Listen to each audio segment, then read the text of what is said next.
Hello' everyone, মই আপোনালোকৰ মাজলৈ আজি লৈ আহিছোঁ মাটকা মাটন কাৰী। এয়া মই হাইৱে চকৰ পৰা মাটন অকণমান লৈ আহিলোঁ। এতিয়া মই এইখিনি ভালদৰে ধুই পেলাই বাউল এটাত ল'লোঁ।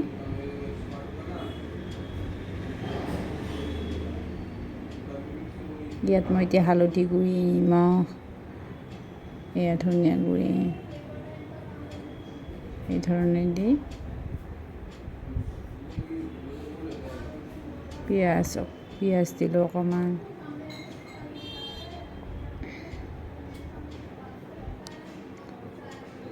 তাৰপিছত এয়া আদা নহৰু এইখিনি পেষ্ট কৰি লৈছিলোঁ, খুন্দনাত খুন্দি লৈছিলোঁ। তাৰপিছত এয়া জিৰা গুড়ি, এইখিনি গৰম মছলা, এয়া জলকীয়া গুড়ি আৰু দৈ, এইখিনি দি মই এতিয়া ভালদৰে সানি ল'ম। নিমখ অকণমান, সৰিয়হৰ তেল দিছোঁ। এইখিনি দি এতিয়া মই গোটা মছলা দিম। এতিয়া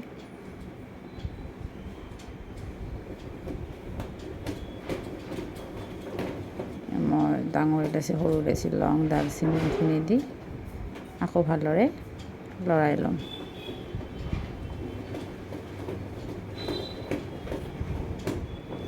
এইখিনি মই এতিয়া ঢাকনি লগাই 3-4 ঘণ্টামানৰ কাৰণে মই থৈ দিছোঁ। এয়া মাটকাটো মই এতিয়া গেছত বহাই দিলোঁ।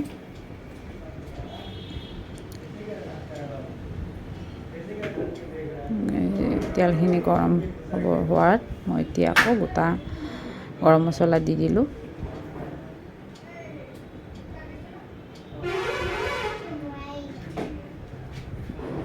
মাটকাত বনোৱা সোৱাদটো বেলেগ হয়। যদি মানে চৌকা হয়, চৌকাত বনালেতো আৰু সোৱাদ হ'ব। মই ইয়াত যিহেতু চৌকা নাই, সেইকাৰণে মই ইয়াত গেছতে বনাব লগা হৈছে। মই হালধি গুড়ি দিলোঁ। তাৰপিছত এইখিনি মই ইয়াতে দি দিম। এতিয়া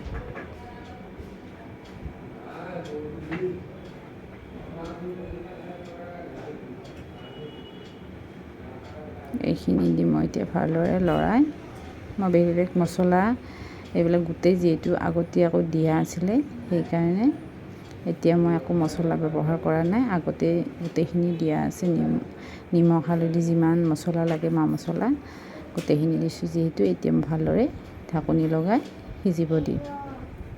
কিছু সময় সিজাৰ পিছত দেখিছেনে পানী ওলাই গৈছে মাংসৰ পৰা। এইখিনি মই আকৌ ভালদৰে লৰাই ল'ম।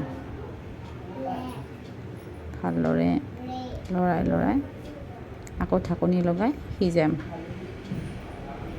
এই ধৰণে মই মাজে মাজে লৰাই আছোঁ।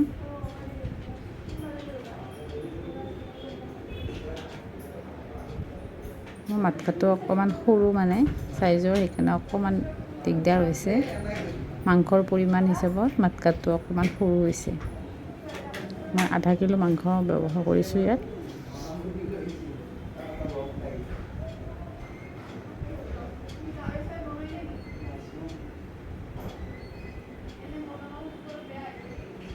এয়া দেখিছেনে, মই অকণমান আকৌ পানী দি দিলোঁ, দি আকৌ এইখিনি সিজিব দিম।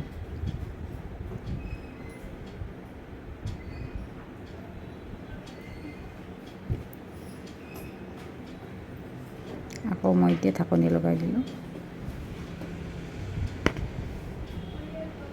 আকৌ মই কিছু সময় পিছত চালোঁ, দেখিছেনে ধুনীয়া উতলি আছে। খুব লোভনীয়া, খুব ধুনীয়া গোন্ধ, মানে চাৰিওফালে বিয়পি গৈছে, ইমান ধুনীয়া গোন্ধ।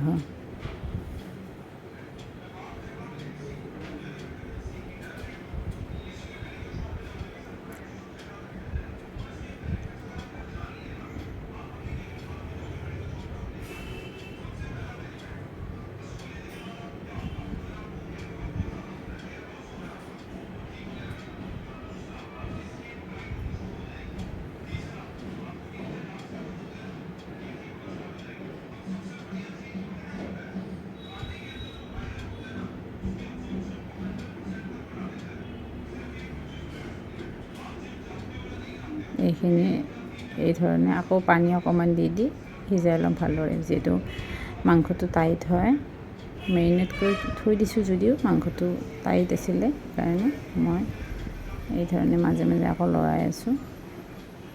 এনেদৰে হৈ গ'ল। দেখিছেনে কি সুন্দৰ সোৱাদৰ আছিলে। আপোনালোকে বনাই খাই চাব এবাৰ।